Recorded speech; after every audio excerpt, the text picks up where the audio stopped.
자, 안녕하세요. 신상중학교 여러분. 이번 시간에는 우리 새로운 단원, 물질의 특성 단원에서 첫 시간, 순물질과 혼합물을 구분하는 방법에 대해서 한번 이야기를 해볼게요. 자, 먼저 우리 2학년 올라와서 첫 단원의 물질의 구성에서 무슨 개념에 대해서 배운 게 있냐면요. 물질이라는 게 우리 이제 세상을 이루고 있는 재료가 되는 것들인데, 이 물질은 더 이상 나눠지지 않는 원소라는 것으로 되어 있고, 자, 이 물질을 쪼개고 쪼개다 보면 더 이상 나눠지지 않는 입자, 그 입자를 원자라고 부르며, 이 원자들이 서로 결합하면 여러 가지 특성을 나타내는 분자라는 입자가 된다. 이런 것들을 배웠어요. 자, 기억을 다시 한번 떠올리기 위해서 선생님 물 분자를 한번 예로 들어볼게요. 자, 물 분자는 산소 원자 하나에 수소 원자 두 개로 되어 있었죠. 자, 이 물 분자를 이루고 있는 원소의 종류는 몇 가지였나요? 원소라는 거는 그 물질의 종류를 말하는 거기 때문에 입자의 개수처럼 따질 수가 없어요. 셀 수가 없고 그냥 이름이라고 보면 돼요. 그래서 원소는 산소와 물 분자를 구성하는 원소는 산소와 수소로 되어 있다라고 할 수 있고, 자, 그다음 구성하고 있는 원자는 산소 원자 한 개 그리고 수소 원자 두 개로 되어 있다라고 말했었죠. 요게 자, 요 세 개의 이 원자들이 결합해서 물이라는 성질을 나타내는 물 분자가 되었어요. 자, 그러면 이런 것들을 기억에 담아두고 새로운 단원 한번 들어가 볼게요. 자, 이번 단원에서는 그렇다면 물질을 순수한 것과 순수하지 않은 것을 한번 나눠볼 거예요. 자, 그래서 물질이란 걸 크게 나누면, 자, 순수한 순물질과 순수하지 않은 혼합물이라고 부르는 물질로 나눌 수 있어요. 순물질과 혼합물. 자, 말 그대로 순물질. 그러면 다른 물질이 섞이지 않은 순수한 물질을 말해요. 다른 물질이 섞이지 않은 물질. 반대로 혼합물이면 뭘까요? 혼합물은 여러 가지 순물질이 섞여 있는 물질이겠죠. 여러 가지 순물질이 섞인 물질을 혼합물이라고 할게요. 자, 그런데 이게 은근히 조금 까다로운 게 있어요. 뭐냐면 우리가 순물질이다. 그러면은 순수한 물질이라서 한 가지 종류로만 되어 있는 걸 순물질이라고만 하지는 않거든요. 자, 예를 들어 볼게요. 물질 중에 우리가 아까 봤던 물이라고 하면, 물은 산소와 수소라는 두 가지 종류의 원소로 이루어져 있죠. 하지만 우리가 물은 순수하게 물이라고 하거든요. 순물질에 포함되는 거거든요. 자, 그래서 순물질이라고 하면 한 가지 원소로만 되어 있는 물질도 있고, 아니면 여러 가지 원소로 이루어진 물질도 있어요. 자, 순물질에는 첫 번째 한 가지 원소로 된 거, 그래서 이름을 혼원소 물질이라고 불러요. 혼원소 물질, 한 가지 원소로만 된 물질이에요. 그래서 예를 들면 얘는 다른 색깔로 해볼까요? 자, 예를 들면 한 가지 원소로만 된 거, 원소라고 하면 우리가 원소 주기율표에서 배웠던 것들이 다 하나하나가 원소잖아요. 금이라는 원소로만 되어 있는 물질이죠. 구리, 여기서 말하는 금이나 구리는 순수한 금과 순수한 구리예요. 다른 물질이 섞이지 않은. 그 다음 알루미늄, 이런 것들은 한 가지 원소로만 되어 있는 물질이에요. 우리가 다이아몬드라고 부르는 것도 탄소라는 물질로 한 가지 원소로 되어 있는 물질이니까 이것도 순물질 중에 혼원소 물질에 들어가요. 자, 그 다음 두 번째, 이번에는 한 가지 원소로 되어 있진 않지만 순수한 물질이 있어요. 자, 이거를 화합물이라고 해요. 화합물. 자, 그래서 화합물은 여러 가지 원소의 결합으로 이루어졌어요. 자, 예를 들면 화합물에 들어가는 물질은 물 같은 거예요. 우리가 아까 봤던 물이라는 거는 이 안에 수소 원소도 있고 산소라는 원소도 가지고 있지만 원자들이 결합해서 물이라는 새로운 물질을 만든 거거든요. 그러니까 얘는 순물질에 들어가요. 물 아니면 염화나트륨. 염화나트륨도 염소하고 나트륨의 결합으로 이루어진 새로운 물질이에요. 이 소금이라는 순수한 물질이니까 순물질에 들어가고,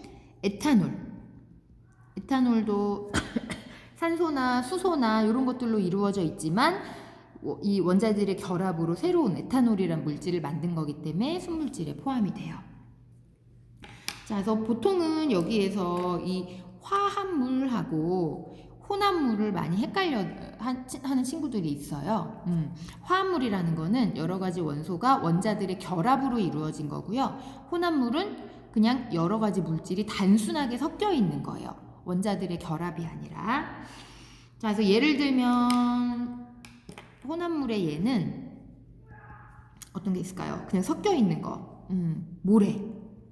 모래도 그냥 막 여러 가지 알갱 입자들이 섞여 있죠. 아니면 주스, 뭐 오렌지 주스, 무슨 주스, 딸기 주스, 여러 가지 주스들은 가만히 두면 가라앉는 것도 있고 위에 떠오르는 성분도 있죠. 이렇게 가라앉거나 떠오르는 것들이 있으면 무조건 혼합물이에요.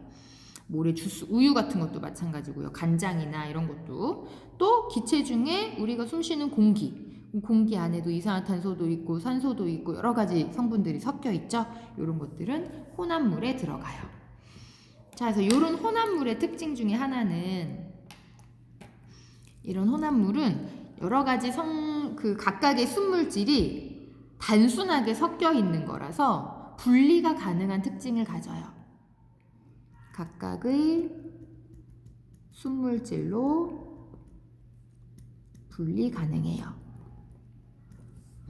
근데 우리가 만약에 물과 같은 화합물에서 수소와 산소로 만약에 얘를 분리한다면 얘는 다른 성질을 가진 다른 물질이 되는 거죠. 그런 점에서 혼합물과 차이가 있어요. 자, 그러면 예를 하나만 한 가지만 더 들어볼게요. 예. 자, 우리가 소금물이라고 해요. 자, 소금물은 순물질일까요? 혼합물일까요? 자, 얘는 소금과 물이 그냥 섞여 있는 거기 때문에 얘는 혼합물에 들어가요. 소금물 하면 얘는 혼합물이에요. 자, 그 다음에 소금물을 막 끓이면 소금은 그대로 남아있고 물만 증발이 되거든요. 이런 식으로 소금과 물을 분리했다고 할게요. 자, 그럼 이 소금과 물은 어떨까요? 소금과 물은 염화나트륨, 그리고 물이라는 거는 여러 가지 원소들이 합해져 있는 화합물의 단계죠. 하지만 얘는 그럼 혼합물인가요? 아니죠. 이거는 수소와 산소가 만들어낸 새로운 순물질인 물, 그리고 염소와 나트륨이 만든 새로운 순물질인 소금이라는 화합물이 된 거라서, 자, 여기서 여기를 기준으로 혼합물과 순물질이 나눠지게 돼요. 그래서 이쪽은 혼합물, 그리고 아래쪽은 순물질. 자, 그 다음에 이 소금과 물도 소금도 어떤 화학적인 방법을 쓴다면 염소와 나트륨으로 나눌 수 있겠죠. 물도 마찬가지로 뭐 전기분해 같은 방법을 쓰면 수소와 산소로 나눠지거든요. 이렇게 염소, 나트륨, 수소, 산소로 만약에 나누었다면 이 단계는 이제 한 가지 원소로 된 호돈소 물질이 된 거죠. 자, 조금 개념이 잡히나요? 자, 그러면 마지막 세 번째. 자, 우리가 이 단원의 이름이기도 한데 물질의 특성이라는 거에 대해서 배울 거예요. 자, 이 물질의 특성이라는 거는 물질이 갖는 여러 가지 성질이 있어요. 뭐 색깔이 어떠냐, 맛은 어떠냐, 물에는 녹냐, 뭐 물에 넣으면 뜨냐, 여러 가지 갖는 성질 중에서 어떤 것들은 물에 뜨는 것들은 여러 가지가 있죠. 그 다음에 뭐 신 냄새가 나는 것도 여러 가지가 있죠. 자, 보통 우리가 갖는 물질의 성질이다 그러면 같은 성질을 갖는 아이들이 많은데, 이런 성질 말고 물질의 성질 중에서도 그 물질만이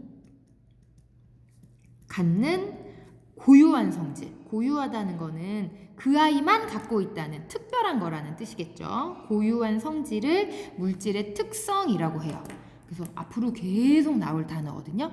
물질의 특성. 자, 이 물질의 특성은 어디에 사용되냐면 어떤 물질인지 구별하는 데 사용하기도 하고, 그 다음 이 물질의 특성을 이용해서 순물질과 혼합물을 구별해낼 수 있기도 해요. 자, 그래서 물질의 특성에 들어가는 거는 우리가 배우는 것은 밀도, 그 다음 용해도, 끓는 점, 이런 것들에 대해서 앞으로 배워볼게요. 자, 그래서 물질의 특성인 이런 것들을 우리가 배울 거고, 물질의 특성을 이용하면 순물질이랑 혼합물을 구별해낼 수 있어요. 자, 그럼 어떤 방법으로 구별하는지는 이제 다음 시간부터 본격적으로 배워볼게요. 구별할 수 있다. 자, 여기가 가려져 있었네요. 자, 이번 시간엔 여기까지 배울게요.